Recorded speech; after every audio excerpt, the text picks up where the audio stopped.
What's going on, folks? It's your boy again, back in the building. Dr. Sean Thomas here, episode 51 of the Be More Today show. We're back in the building. And folks, we're in the month of March, my favorite month. You already know we're bringing in the springtime is here, and the snow is melting, and we're getting back to a sense of normalcy, which I love. Be More Today is continuing to grow. We just had our BMT for BLM fundraiser run. We raised about $700 for ASALH, which is great. So I appreciate all you guys who gave and supported that movement. Truly appreciate it. And now, as we continue, Be More Today is still moving forward with our website, bemoretoday.com, with my book, our music. My boy Terrence Parrish just put out a single not too while ago. So things are happening to Be More Today. I'm super excited for all the changes that are continuing to go and all the growth that we've seen this year. And actually, it's been 1 year. We hit our 1 year anniversary for the Be More Today show. So thank you everyone who's been supporting this show from the beginning. It has been a labor of love, as my boy Ryan Sharp says, but it's been fantastic. And we're now heard in 32 countries, and it's great. People are tuning in every single week, every single Monday for motivations. And I'm blessed by you tuning in every single week. If you want to continue to show us love, please go onto our pages and subscribe, either on YouTube or on the Anchor site. It's on podcasts for everything from Amazon to Apple and whoever else. And just keep following us because we love the love that you guys give us. I want to just highlight a quotation for today, as always, by Toni Morrison. And she said, "Definitions belong to the definers, not the defined. Definitions belong to the definers, not the defined." This is the time in our life where a lot of people get fixated on labels, right? We get fixated on labels and how we call ourselves, what we call ourselves, how we define ourselves, all that stuff. But I want to make sure that we all recognize and understand that we're not defined by anything. We're not defined by how we look or how we dress or what people label us as having. Whether they be positive or negative, we're people. And, if you're going through any kind of struggles in your life or anything that is limiting you from your potential for greatness, don't let other people define you by titles or even by markers, right? Sometimes we get so caught up in saying, well, this person's a that, this person's a this, and they can't ever change from being that. I'm a clear representation that, people may have labeled me as being certain things in life, but I overcame those things. And I just want to encourage you that you can do those same things too. There's no reason for us to be defined by others or to be defined by labels. We can be more and we can be great as long as we continue to know who we are and continue to fight to be whatever we want to be. And that's the whole beauty of life, I think, recognizing that life is a gift and you can be whatever you want to be, do whatever you want to do, as long as you continue to stay positive and continue to stay faithful to whatever your craft is or whatever your goal is. And my guest on today's show embodies that. Her name is Bianca Humpert, and she's a longtime friend of mine. I haven't seen her in years, but Bianca Humpert was born on December 10th, 1991. She had a happy childhood full of laughter and smiles. And after some troubled teenage years, she departed for Syracuse University. Cuse, right? The sunless city that offered no vitamin D opportunities, as she said. At age 20, she was diagnosed with multiple sclerosis and spent the next few years understanding nothing about this autoimmune condition and did everything her doctors recommended. After getting sicker and sicker, even to the point of being deathly ill, she decided she had enough and there had to be a better way. She decided to come off of all medication, no matter what that would mean. She changed her diet and excluded meat, dairy, and refined sugar. With those changes, along with a newfound faith in God, everything changed. Living practically disease-free, she was finally able to take a job as a kindergarten teacher. At this point, she felt practically disease-free. Unfortunately, the stress that came along with her beloved job affected her health greatly. Now she remembers what it's like to have MS, and she has spent the better part of last year in recovery mode. Unable to walk or see properly with shaky hands, she is relying on God for a soon recovery. Ladies and gentlemen, boys and girls, pets included, please welcome to my show, episode 51, my old-time God's Hands friend and Gidney Avenue friend and Beacon Light Tabernacle friend, Bianca Humpert. Bianca, what's going on? Hi, can you hear me? Yes, I can. You Okay, sound good. great. Yeah. Yeah. Thank you so much for being on the show. Listen, Of course. it's been the longest time. It I know your has. family, my family, Mm-hmm. all my brothers, they're actually around Yeah. the same age. So um, Yeah. it's cool to check in with you and see how you're doing. And I Mm. saw you posted some stuff on Facebook a long time ago about MS and whatever else. And I was just Mm. curious to see how you were doing because I remember your last time I saw you, um, you've always been someone to me who I saw as a brainiac, right? You were just so smart. You were so talented. You are so smart, so talented, right? And the last time I checked in with you, you were talking about going to school, and I Mm. lost track of everything once I kind of left the upstate area. But I knew we were doing great Mm. things, and then I saw you online posting about MS, and I was just curious about the transition of what happened in your journey. So I want to have Mm. you on the show just to kind of see how you're doing and check in with you. And I always ask every single guest how they're doing, especially with COVID-19 and life being also Yeah. crazy. So how are you? What's going on? And where are you right Mhm. now? I am doing well right now. I'm at home in my parents' house, and I don't know. I've been good. I mean, the only person who I ever knew with MS was Sister McKinney. So, yeah, but it's been, like you said, it's been a journey for me. Yeah, yeah. So, with COVID-19, I'm guessing you've, like most others, you've been home, doing things Yes. virtually. I know you're a teenager, a kindergarten teacher now. So, how's that been? You working from home, during this COVID-19 period? Well, I was a kindergarten teacher. With my health right now, I couldn't do that. So, and like it was like right up until this point last year, that's when we went online. I think March 13th was my last day in school. Hmm. And I would say, like, wow, God made it so I could work until the very last second. As soon as I couldn't work anymore, then we were online. So Wow. God is so amazing. Yeah, that's crazy timing. Well, clearly not crazy timing, but Yeah. amazing timing. Um, Yeah. You mentioned in your bio that before we talk about your schooling and how you became a teacher, I'm curious Mm. about that journey. But I remember we went to church together. Our brothers, your brother, Yeah. I know your dad. He plays guitar, all that stuff. Your mom is amazing. Your family is great. uh, But you mentioned in your bio that you had some troubled teenage years. What exactly, if you don't mind sharing, um, sure. what that means or what that? Yeah. Well, I know you know me from church. And in church, I know you probably had a really idealistic view of me. But at home, like in school, especially, I went to public school and like I had a hard time. Like I did everything to fit in.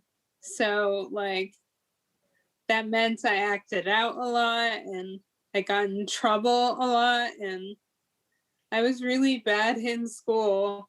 I mean, I was always a good student, but I definitely acted out, but not in church. I was perfect in church. Well, you're not the only one with that, so don't make that seem like that's uh, a non-realistic thing. Like a lot of us live lives that are not always reflective of what we do in the building of faith or whatever building of faith you belong to, and in the Mm, real world. So that's a normal occurrence. mhm. I want people to recognize that and know that. Um, but nonetheless, you grew up in that area, and then you did decide to go to Syracuse. Now, why did you choose Syracuse University? Hmm. Big time school, right? Yeah, long story short, it was the best school that I got into. So I was like, okay, guess I'm going there. Yeah. Yeah, and Cuse is a huge school. I have cousins who've gone there, and Yeah, it's a huge campus, right? it really A lot is. of stuff, super So cold. massive, but Yeah, it's also a huge party school. right. And that's not good. I got into a lot of trouble there with that Yeah, partying. yeah. So, I know you were diagnosed with multiple sclerosis at the age of 20. So, just Yeah. for listeners, can you just describe to them what MS is Yeah, and when sure. you recognize that you had some kind of an issue that was related to MS? Yeah. No, MS is a disease of the central nervous system. And I recognized it when one summer, like I was super stressed and I was like, oh, grad school, I have to get into grad school. And I was so stressed. And one morning in the summer, I woke up and I couldn't see very well out of my left eye. And I was like, huh, like I had a big gray spot in my left eye. And I was like, that's weird. And so I was like, maybe I shouldn't drive.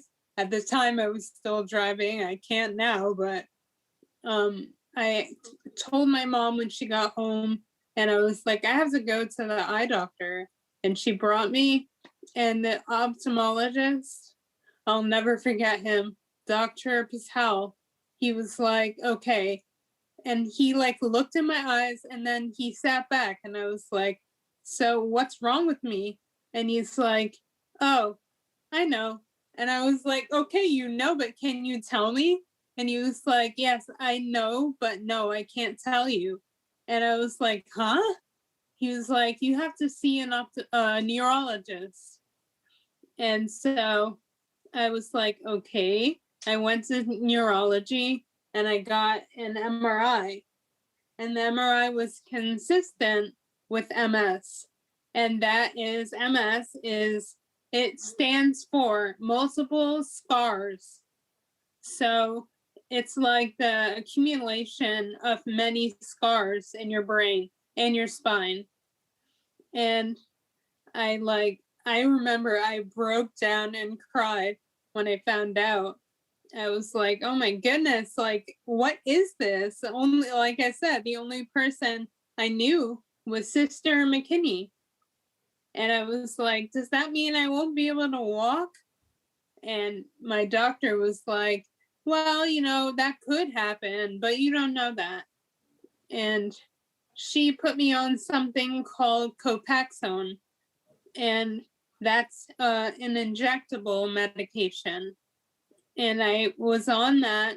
And as most people with MS will tell you, if they've been on Copaxone, it does honestly nothing. And I went on it and I was the same. Nothing happened. And then eventually, a year later, I ended up with another doctor in the city this time, Mount Sinai. They have an MS center. And I was there and she was like, okay, you need to be on something stronger. And she put me on Jelenia, and that was stronger. And I was on that for a year. At the end of the year, she said to me, okay, all right, stop taking that. You have to come off. She said, because I don't know what will happen to you. You have no B cells. And obviously, B cells are really good. Like, you need them. And I had none left, not one. So then she was like, okay, you need to go on chemotherapy. And then I stopped. I was like, hold on, chemotherapy. I was like, but I don't have cancer. And she was like, I know, but you need that. And I was like, can you explain that to me? And she was like, oh, well, it will hold back your immune system. And I was like, yeah, but I'm not that sick. And she was like, oh, no, you are. And I was like, I don't know. And she was like, you have no choice. And I was like, huh? And so at this time, after having not been in church for about 4 years, I was like, okay, I don't know what to do. And I like prayed for the first time in 4 years. And I was like, okay, God, are you there? I don't know what to do. I'm sorry. I know I don't talk to you. I'm sorry. But can you help me, please? I don't know what to do. And then that weekend, I went to church that weekend and I talked to two friends in church and I told them the whole story.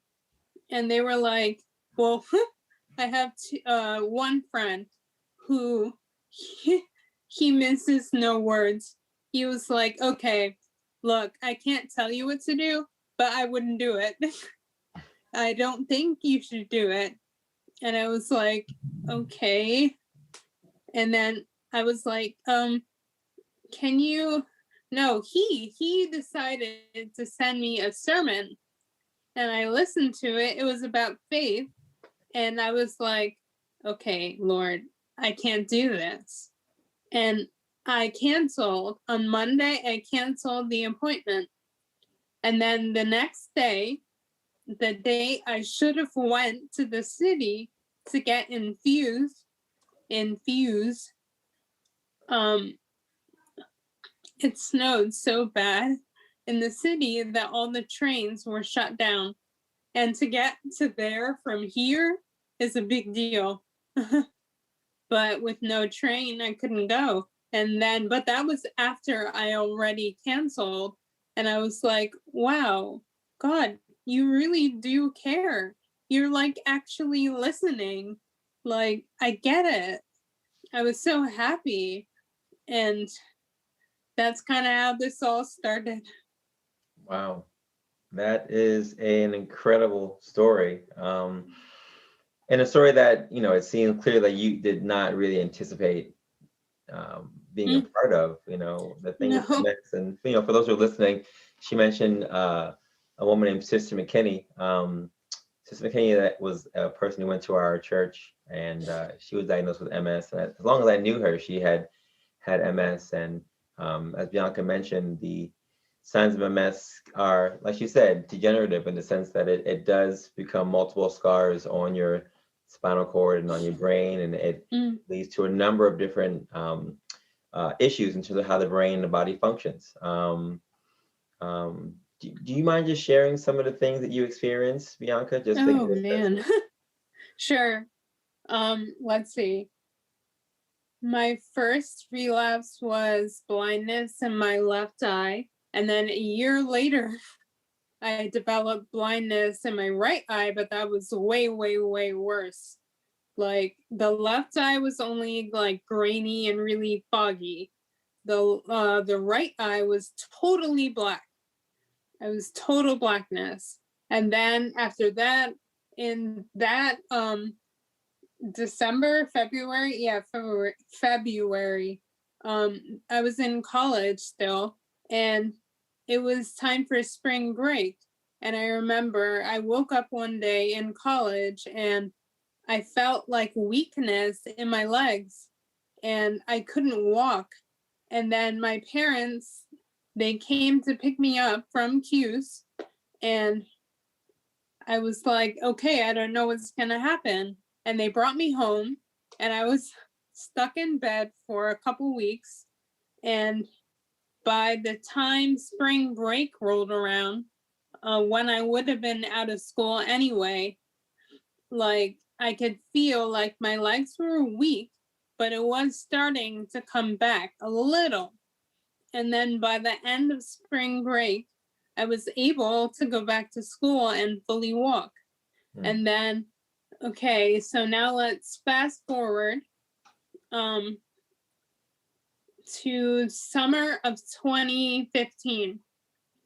And I had the relapse to end all relapses.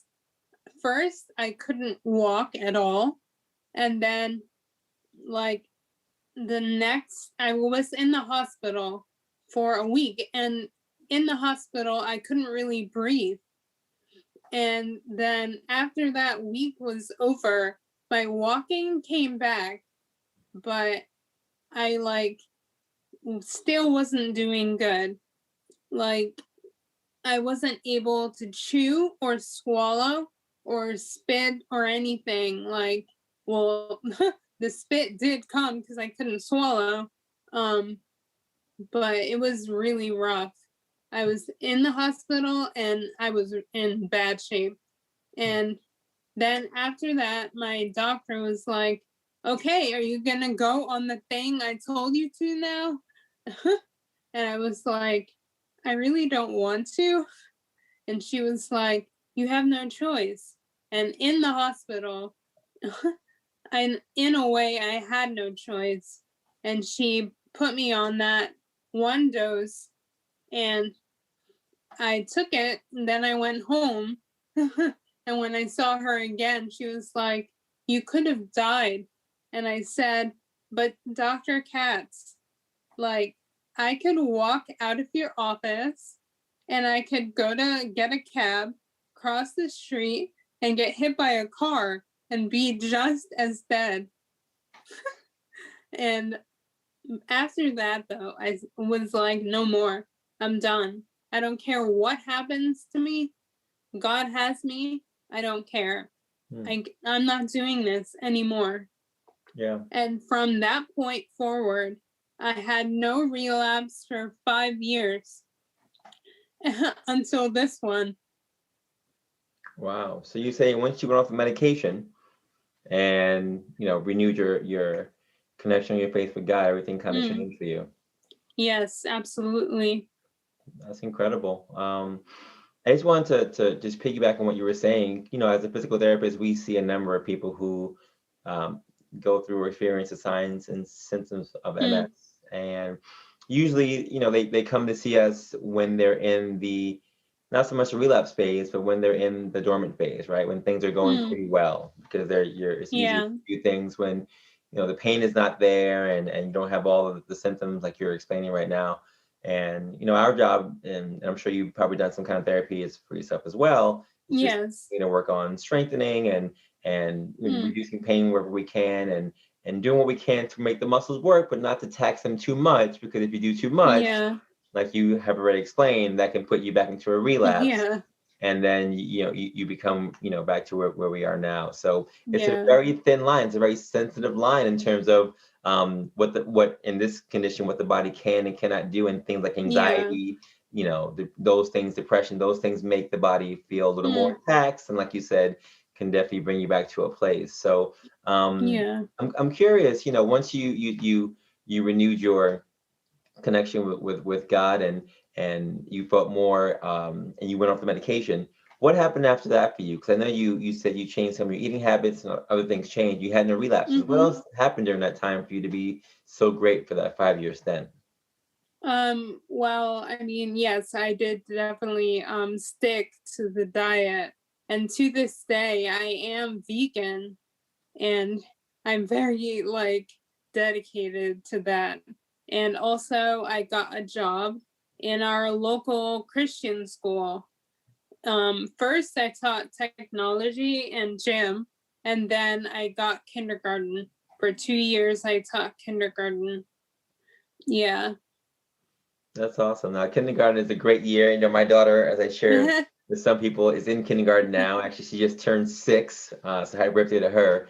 But it's such a great year because you're so open, right? You're so open to learning everything and just soaking everything up. And it's a great time of life, especially for an educator, just to get in there and just I loved it for everything. So I'm sure you have been doing a great job with that.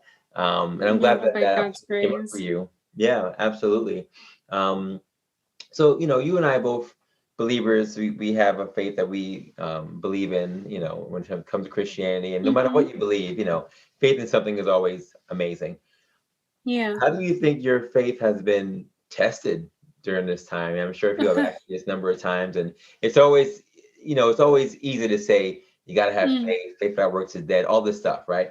But when you really put to the test, and like you said, you put God to the test, and you asked him a couple of things about your life, and then you were surprised when he actually answered, when you saw him certain things for you. What is it about going through things like this situation and this experience that make us have a stronger faith in whatever we believe in? Well, I mean, for me, I was fully not in church anymore. And I was in college, and I was like on the brink of being an atheist, and like I was not really praying and like not believing or anything. And when I finally started to, like, God showed up so much for me. Like, I remember one day I was standing in my parents' house here, and I was standing in front of, they had a fire, and I was standing there, and I was just like in my head praying, like, Lord, I need wisdom. Can you please give me wisdom? And for some reason, I have no idea where that came from, but I was like, I bent down. There was a box next to me on the floor, and I bent down and I reached and I picked up the first thing in my hand, and it was an audio CD of the book of Proverbs. And I was like, wow, God, thank you. You gave me wisdom. That was so cool. And I mean, I just had a lot of moments like that. But one thing I've learned is that God doesn't always do that, especially the further you get along in your journey. Like, the more you achieve, the more faith he wants you to have. So now it's not like cool magic tricks. It's like, okay, I have to believe that you're there even if you say nothing, or it sounds to me like you said nothing.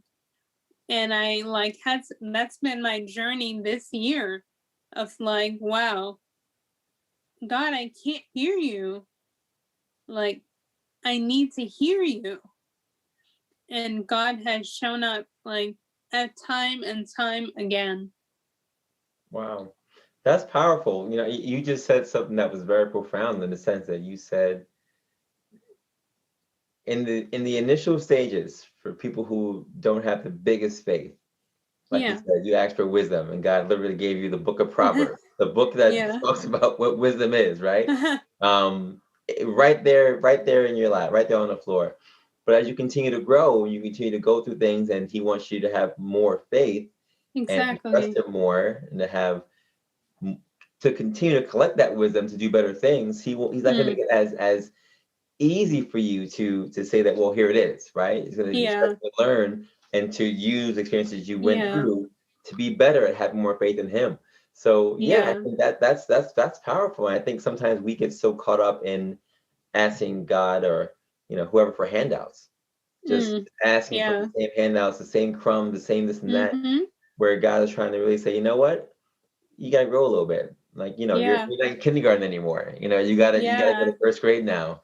And now we're going to second grade, third grade, and continue to grow and do that process. And it's a, like you said, it's a journey, it's a walk where you're learning more and trusting more and having more faith. And it's hard, I think, sometimes when we don't look at it that way, and we just think that God's a ATM, we can just put our little card in, whatever we want out of it. But it's more than that. It has to be more than that. And you wouldn't have it's like your book, Be More Today, something like that. Yeah, you gotta have more. You can't just continue to have the same. Exactly. It has to be more. So I appreciate you sharing that, and I agree with you wholeheartedly on that. So Bianca, how old are you now?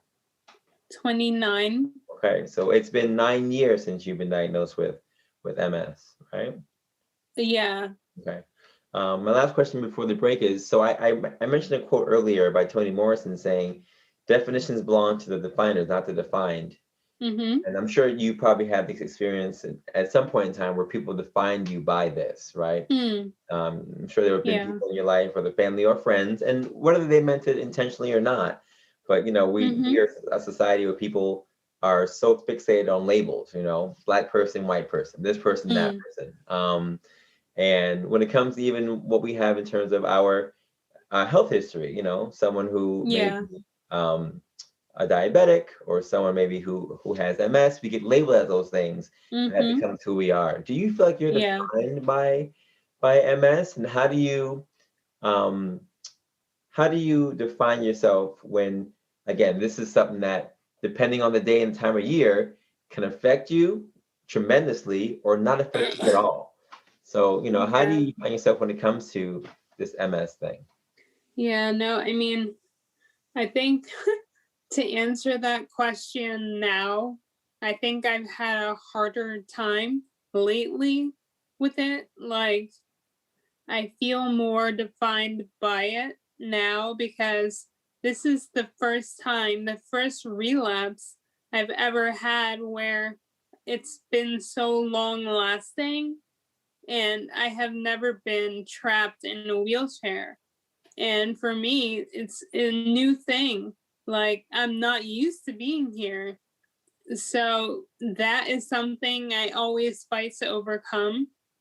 But no matter what, I always find my definition of who I am in God, always.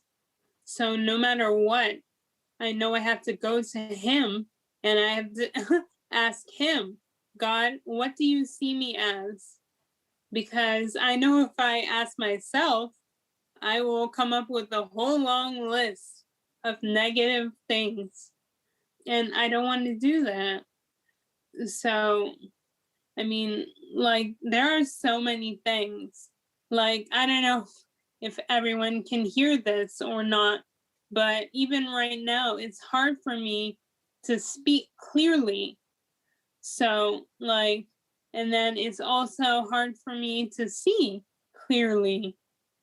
And like all those things, it's hard to not define yourself by those things, but I try not to. Hmm. Folks, if you're just joining us, episode 51 of the Be More Today show. I'm here with Bianca Humpert, my longtime friend from Beacon Light Tabernacle, a woman of many talents, if you guys only knew. And she is a kindergarten teacher and diagnosed with MS about 10 years ago. And she's joining us today on this show. I'm so happy to have her on the show at this time. And Bianca, I'm just curious, you mentioned so many things about your journey. About where you've come from, about what defines you, about how you have faith in God that is stronger than any definition that may be on you. I'm curious, what makes you push forward every day, right? We live in a society where literally people can give up on things all the time, right? People have workout plans, 30-day this, 10-day this, 21 this, even my book, right? 40-day this. And you put in 1 day, 2 days, and they say, you know what, forget it, I'm done. But with this situation that you're battling right now, it's literally not based on a timetable, right? You could feel better tomorrow, or you can feel better 6 months from now. Yes. So what inspiration do you take to wake up every single day and to push forward, continuing your lifestyle health-wise, continuing your faith process? What makes you tick every single day to keep pushing? Well, I mean, let's see. I've had a hard time lately with like feeling like really like lost in myself, and I know I can't hold on to that. Like, I've had a hard time with, like, I don't know how to put this. I've been negative, and I have been like, okay, God, like, please just take me out of this world. Just lay me to rest. Like, I can't do this. This feels terrible. Just lay me down, please. But I mean, I before had that thought more, but now I've been more like, okay, you gotta keep fighting. Because I know that if He has me here, whether it's like this or however, it's for a reason. So I have to trust Him no matter what. Like, I know He's coming back soon, and I want to be ready for that. And that's what drives me. Like, I want to go and live with Him forever. So I have to be ready for that. That's powerful. So I always ask people on the show, in this season 2, if there's one thing they can change to make the world a better place, what it would be. And my question for you is the same. There's one thing that you could change in this world, any one thing at all. What would you change? I don't know. That's a hard one. When I look around and see that prophecy is fulfilling and that the world is ending, like I'm not trying to stop it. I'm like, okay, Lord, bring it on. Like, let's get out of here. Like, so I don't know what I would do. I guess I would just try in whatever time remains for any of us. I would try to do my best to make sure that I'm making everyone else's stay as good as possible. That's nice. I mean, a lot of people have shared, they're gonna get rid of poverty and get rid of racism, etc. But I think that you saying that you would just make sure everyone has a better time here and whatever the situation Yeah. is. Because everyone goes through different things here, right? For some Yeah. of us it's financial, for some of us it's emotional, for some of us it's physical. We all have different things that we're Yeah. getting through, and they might not be as intense as what you're experiencing now, but there are definitely things that people go through. So I do think Yeah. that would be amazing. And your faith is, for someone who said that they were not very much involved in church for 4 years and all these different things, your faith right now, Bianca, is so strong. So it's Thank it's you. it's powerful, and it's inspiring to see, especially given all you've been through in the last 10 years. And God is funny. He's funny in the instance that sometimes when we don't want to believe in him, he sometimes does stuff just to. Yeah, he allows it. Yeah, yeah. He's like, you don't believe me? I'm Okay, so cool. Here you go. grateful to God for letting this happen to me. Hmm. Hmm. It's a big time statement right there. Yeah. So as you mentioned, I did write a book, Be More Today, a 40 Guide to a Better Version of You. And in the book, I talk about steps to greatness and being all these different things. But the phrase "Be More Today" is what I'm more focused on, and that means a whole bunch of things to everyone, right? It's different for everyone. Be More Today. That whole theme is whatever you want it to be. Yeah. So Bianca, you're the 51st person that I've asked this question to. When you hear the phrase "Be More Today," what does that phrase "Be More Today" mean to you? I would guess I would say for me today means I want to walk. Like I haven't walked in a year and I want to walk. That's really the uppermost thing on my mind is how much I want to walk. Like, I mean, I want my eyes to stay still as well, but it's mostly just walk. That's how I would be more today is walk. Mm. It's interesting. I always say this at least every other show. I talk about fitness and how it's so important for us to stay active, and for people who have the opportunity and have the ability to go out there and do physical things and choose not to do it. Yeah.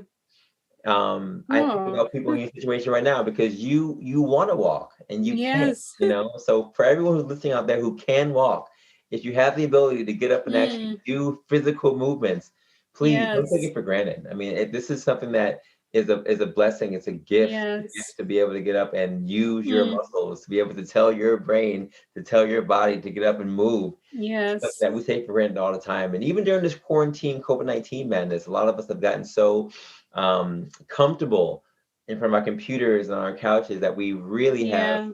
besides gaining weight and other health issues setting in, we've really become lethargic. We've really become lazy Yeah. and lackadaisical in terms of how we're actually not doing Yeah. our regular movement that we need. So if you can walk, if you can move, by all means, like Bianca said, please do so. It's a blessing, and don't take it for granted.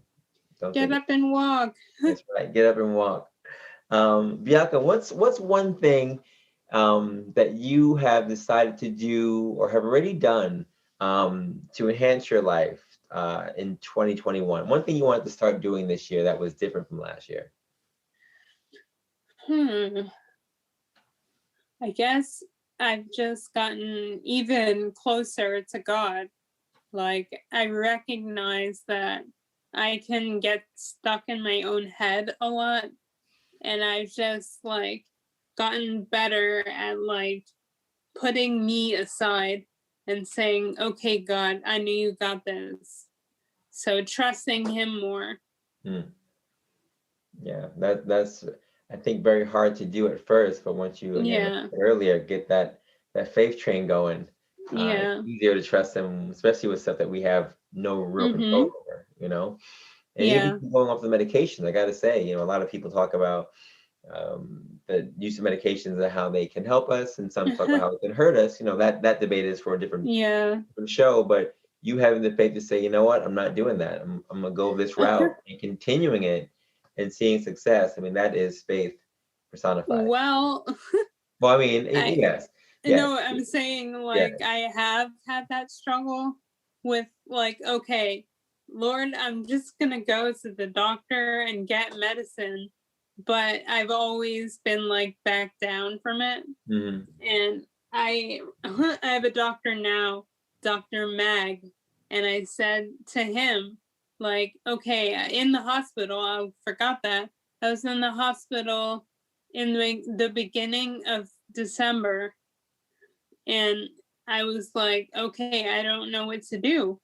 And he said, okay, when you get out of here, go home and call me and make an appointment, and you'll get infused with Rituxan, which is the chemo.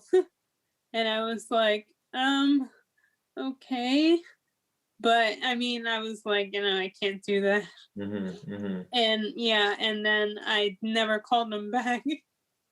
To this day, I never did. I mean, again, you have time to make whatever decisions you want to make. And, you know, your parents are educated individuals. I know them very well. I'm sure they have your better interests in mind. So whatever you guys decide to do moving forward will be the best thing for you to do. Yes. I wanted to actually just one last question before we close out. And it's actually a personal question because, you know, I think about my daughter Sonali, and she's 6. And, you know, your family and my family are similar in that you come from a biracial family, right? Yes. And I'm just always curious. You know, I know your dad is German. Yes. African American, and you know, me and my wife are African American and South Asian. So it's always interesting looking at you know, how biracial individuals grow up, especially in America, and this time frame, which is such an interesting time for us to be in. But you know, as you've grown up to be almost 30 now, and I'm just curious if you had any advice for my daughter who is going to be, you know, growing up biracial kid in this world. And you know, I look at you and I see some of the same fight and spunkiness and smarts in her. And I'm just curious if there was anything that you would give her advice wise as she's growing up during this time. You know, just growing up as a biracial female in America. Well, I would say number one, I would tell her, I would say, at whatever age, but especially now, cling to God with everything that you have. Don't let anything take you away from God ever. And trust me, they'll try. You'll meet many things in your life that will try, but don't let that happen for anything. And I would also say about the biracial thing, I would say, okay, God made you beautiful, and he made you exactly who you are. Don't care what anyone else says, because they don't know you, and they don't know any of the amazing things that God put in you. So, like, it's not important to impress them. Just stick to who you are in God. And like I said first, don't forget him ever. Yeah, those are powerful words. I appreciate that. Any final tips you want to share with anyone who is also going through the MS journey with you, or anyone who is or knows anybody who has MS, and Yeah. ways to interact with them or support them in any way. Yeah. Okay. If you are out there and you have MS, number one, I can't tell you, I can't tell you not to take some medication. I can't tell you what to do. I can't. Only you have to know that. But what I can say is it will make your life so much better if you stop eating meat. Like, that is the best thing I ever did, was become vegan. And so that, and then no milk, no refined sugar, and those three things will be a life changer. Mm. You heard it, folks. If you're out there and in this situation, like Bianca is right now, her current situation, not her permanent one, her current situation, just continue to be encouraged and continue to, of course, talk to your doctor about what's best for you. But the life choices that you make are going to be very important. Your quality of life is going to be very important. Yeah. People you surround yourself with, the support systems you have around you, the stressors that you have around you, reducing all those things. And of course, like you said, if you have the ability to move in any capacity, please do so. Move. Those kind of things that will keep you moving and will keep you Yes. on a better track, on a better path. Yes. Bianca, if anyone has any questions for you or want to contact you, where can they follow you or reach you? Okay, I have an Instagram, and the handle is Bianca Writes Best. So that's my Instagram. And then I'm also on Facebook, but I don't really go on that much. But I think it's just my name. So, but Instagram, Bianca Writes Best. Awesome. Bianca, thank you so much for being No problem. on today's show. It was great to talk to you and catch up with you. And yeah, this is just the beginning, I think, of your journey. I mean, you've already done so much, but I think you still have so much more to go. And yes, I think so too. I'm excited to see how you come out of this and continue to share awareness about what MS is, and to continue to push forward and to watch your faith grow more and more and more. So it's been awesome to see you up to this point, and I wish you the best and pray for you. Thank you. Forward. All right. And for those who were listening, again, don't forget the definition from Toni Morrison. The definitions belong to the definers, not the defined. It is not what people, like she said, they're going to say whatever they want to say about you, right? Whether it's the race stuff or whether it's your physical appearance or whatever they see you going through. You're going to be defined by others for all kinds of things. Do not let them define you. Be who you are. Be true to who you are. Be confident in who you are. And whatever your faith line is, whether it's God or what have you, stay strong to that. Stay true to that. And you will continue to grow faith and push forward. That's the message for today's show, folks. Do not be defined by the definers. Define yourself and keep pushing forward. All right. So this to Be More Today show, folks. We will continue to be on all platforms moving forward. We've done a great job of giving you great content and highlighting ordinary people doing extraordinary things. Bianca is definitely a definition of that. And she is doing great things in her neck of the vineyard. So follow her journey as you can on Instagram and on Facebook. And Be More Today, as always, we're everywhere for the book, our Amazon workouts, or actually our YouTube workouts, our Amazon information. And our store is always open, the swag store. So if you want some Be More Today swag, please go out there and get your t-shirts and your gaiters or whatever else you need to stay safe during this time. If you want to send us any thoughts or any comments for our guests, or want to see somebody on the show, please email us at bemore2day@gmail.com. And always check out the Words for Life podcast every single Wednesday, giving you great content, kind of like this, spiritually minded content, to keep you grounded and to keep you always pushing forward to be great. As I always say, have a good day, have a good night, have a great life, and continue to take your steps to greatness to be the best version of you. We'll see you later. Peace.